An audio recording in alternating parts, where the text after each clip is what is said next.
je continue à répondre à vos questions et la prochaine, c'était comment négocier son salaire. Donc c'est une question dont la réponse va intéresser beaucoup de monde.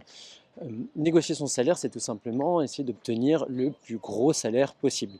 Et c'est un exercice d'équilibre entre vos ambitions et le fait d'être raisonnable, vous raccrocher à la réalité. Donc il y a trois grands piliers que je voulais mettre en lumière aujourd'hui par rapport à cette question. Allez, c'est parti. Le premier pilier, c'est de savoir ce que vous valez. Donc si ce n'est pas le cas, sachez dans votre secteur combien une personne est rémunérée au poste pour lequel vous postulez, donc évidemment en fonction de votre ancienneté et des compétences dont vous faites preuve. Il est aussi intéressant de constater que pour un même travail, en fonction des secteurs d'activité, vous allez vraiment avoir des salaires qui passent, du simple au double, c'est même pas ça, hein, si vous prenez par exemple le métier de commercial, vous êtes commercial en services financiers ou commercial de prêt-à-porter dans un magasin de prêt-à-porter.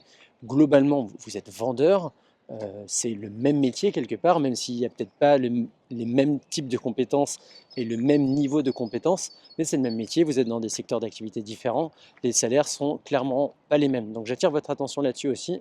En fonction des secteurs d'activité, on part de plus ou moins loin. La localisation de votre travail peut aussi jouer. C'est qu'en fonction des villes, en fonction évidemment des pays où vous postulez, les salaires ne seront pas les mêmes.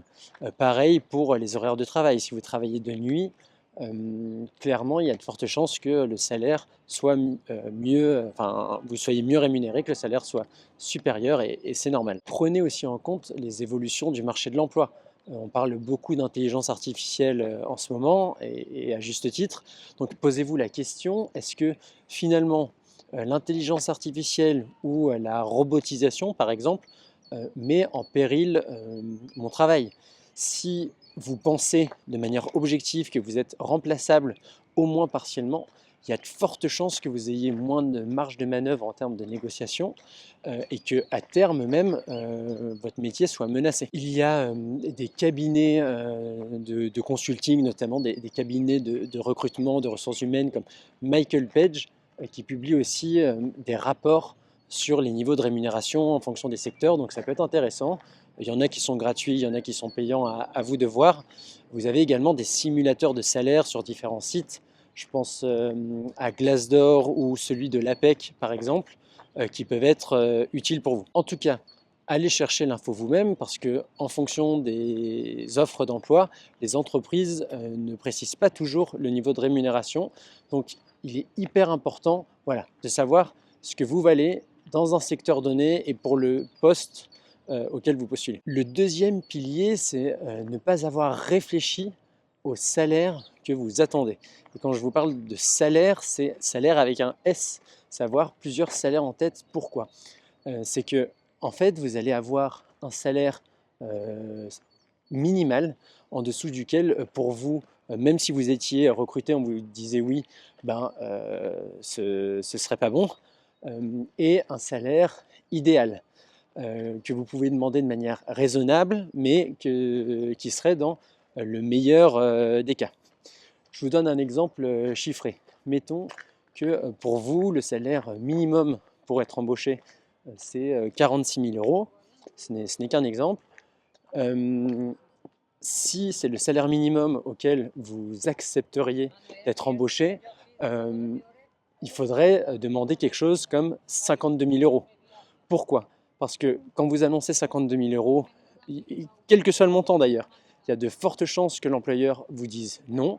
Donc il faut taper un peu au-dessus. N'hésitez pas à gonfler vos prétentions salariales aussi, à dire que vous gagnez plus que ce que vous gagnez en réalité. Si on vous demande, parce que c'est souvent une question déguisée, on ne vous demande pas combien vous souhaiteriez dans votre nouvel emploi, on vous dit vous êtes à combien actuellement.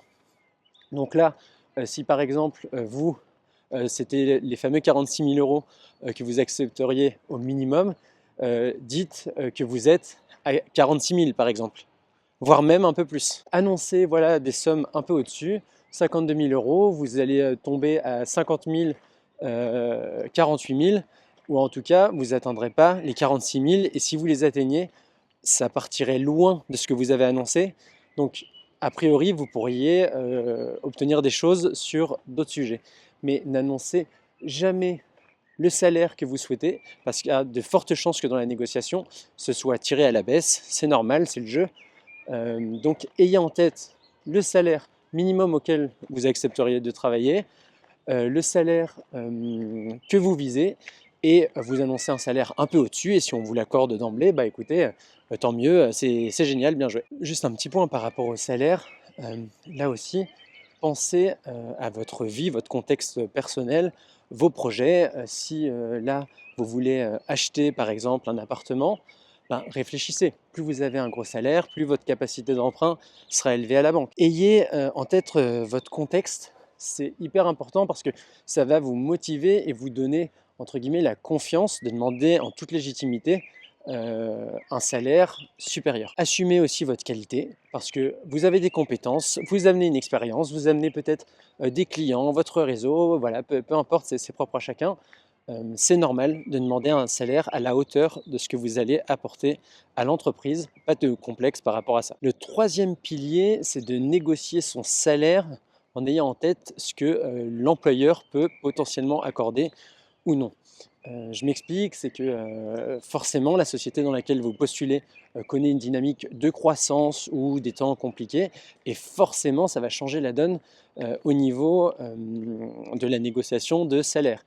Il est évident qu'il y a plus de chances que vous tiriez votre salaire à la hausse dans une société qui va bien, dans un secteur qui va bien, que l'inverse. Un autre point aussi, c'est l'historique du poste, s'il y a du turnover.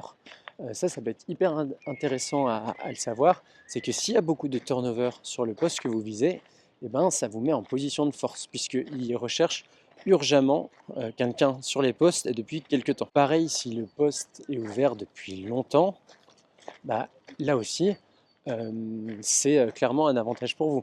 C'est qu'ils ont du mal à recruter, alors attention, hein, c'est peut-être justement un mauvais signal, mais en tout cas, vous, ça vous donne un levier de négociation. Bien sûr, hein, si vous postulez à un poste avec des responsabilités managériales, techniques, là aussi, ne vous privez pas de monnayer votre valeur.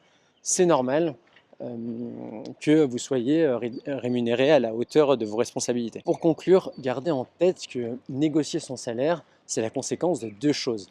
C'est la qualité avérée ou supposée de votre travail et de votre expérience. Et le deuxième point, c'est la conséquence en fait de votre capacité à mettre en valeur justement cette expérience et ces compétences. Et ça, gardez-le en tête, c'est que personne vous accordera un salaire à la hauteur de vos ambitions de manière proactive. Il faut aller le chercher et n'ayez aucun complexe à défendre votre valeur en entretien.